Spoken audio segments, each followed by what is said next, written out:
So notice there was literally no video guide on how to make the Blessed Flask, let alone on an Ironman account, so I figured why not make one myself? Here goes! So you've decided to waste over 100 hours of your life to make a stupidly niche item on RuneScape. Good for you! Step 1 is to gather the ingredients. Here's a list of the base materials required, and don't worry, we'll be covering them one by one real fast as if you were an Ironman account trying to get these items. First off, you want to do your daily sandstone runs for a couple weeks, making sure that you don't process them at all, as you'll need 1,200 of them in their base sandstone state, both the crystal flecked sandstone and the red sandstone. Then let's talk about the longest part of this whole grind, the 40,000 blessed sand. You get blessed sand by blessing extra fine sand, which you get by grinding sandstone. So let's get mining. Seasons change, time passes by, as the weeks become the months, become the years. According to the wiki, the most efficient way to mine and grind the sandstone is to drop the 1 kilogram sandstones and grind the rest. This is because of the higher chance of getting the extra fine sand from the bigger sizes of sandstone. However you do it, it's going to take a long time, about 90 hours.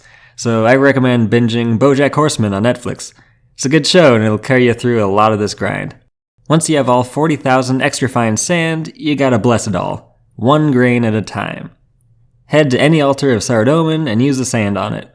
It'll take about 12 hours to bless all 40,000, but at least it does take 60 at a time, so it's super AFK.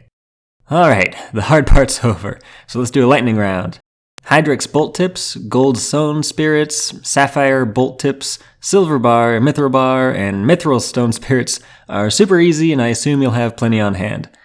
You get luminite, necrite, phasmatite stone spirits from any God Wars Dungeon 2 boss or raids, so those shouldn't be a problem if you do any PVM whatsoever. You also get a ton of dark animica spirits from ED3. Mine ally crablets on Uncharted Isles for the ally sea salt, gather positive energy from cyclosis divination, play harps for the harmonic dust, and kill corrupted workers for soda ash if you don't have 1,200 already. They drop 40 at a time commonly, so it'll take 10 minutes to get the 1,200. Holy Elixir is a 3 in 512 drop from Corp according to the wiki, so good luck with that. And Holy Water involves a process I'm too lazy to go through for this guide, so just look it up on the wiki if you haven't looked up this entire guide on the wiki already.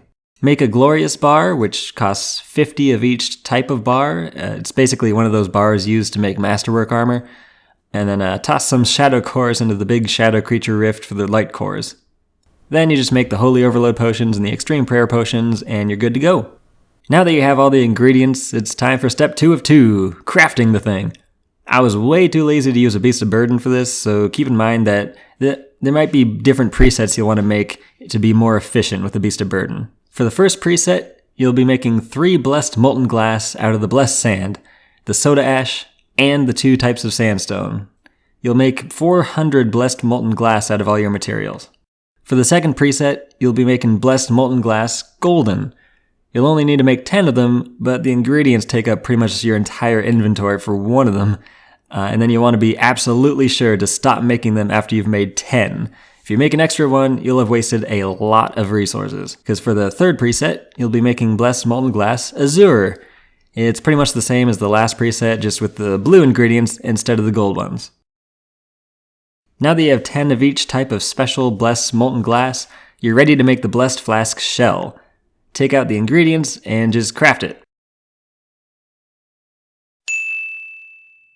Oh, and here's crafting the glorious Sylvthril chain that we'll need for the final step. And then here we are. The final step of the journey is just fill up your inventory with all those painfully expensive ingredients and click to craft it.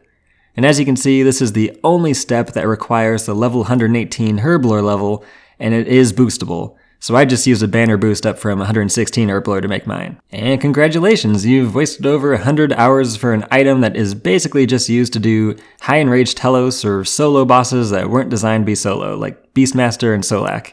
Hope you enjoyed the guide, for God forbid you found it useful. I'm thinking about making more guides for super weird niche Ironman grinds for funsies, so look out for those in the future. Aside from that, thanks for watching and have a good one!